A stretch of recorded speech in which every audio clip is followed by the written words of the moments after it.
இந்த வாரம் ஞாயிற்றுக்கிழமை நாங்கள் மீன் பிடிக்க போன இடத்துல எக்கச்சக்கமான கெண்டை மீன் எங்களுக்கு மாட்டுச்சு மக்களே. இந்த மாதிரி மீன் மாட்டினதே கிடையாது. எல்லா மீனையும் எடுத்துட்டு காட்டுக்குள்ள சமைச்சு சாப்பிடலான்னு போயிட்டு போன இடத்துல எல்லா மீனையும் அருமையா நானே சுரண்டி துண்டு துண்டா கட் பண்ணி எடுத்துட்டேன் மக்களே. பிடிச்ச மீன் எல்லாத்தையும் நல்லா ருசியா வறுக்கணும்னு சொல்லிட்டு துண்டு துண்டா கட் பண்ண மீன்ல உப்பு இஞ்சி பூண்டை போட்டு நல்லா ஊற வச்சு ஒரு 5 நிமிஷத்துக்கு அப்புறமா மசாலாவை போட்டோம் அப்படின்னா வாசனை சும்மா கமன்னு வருது மக்களே.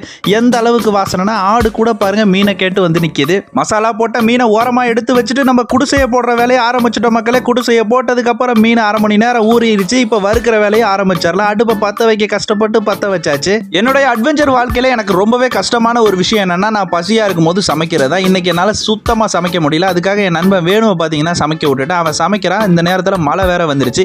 எவ்வளவு பெரிய புயல் மழை வந்தாலும் நான் கண்டிப்பா சாப்பிடாம இந்த இடத்த விட்டு போக மாட்டேன் மக்களே. ஆசையா ஒரு வாய் வைக்கிறதுக்குள்ள மழை வந்துருச்சு மக்களே. அச்சோ, இதை ஃபுல்லா பார்க்க அம்புக்குறி காட்டுற இந்த இடத்த கிளிக் பண்ணி பாருங்க மக்களே. எங்களோட அட்வென்ச்சர் வாழ்க்கையை தெரிஞ்சுக்கலாம்.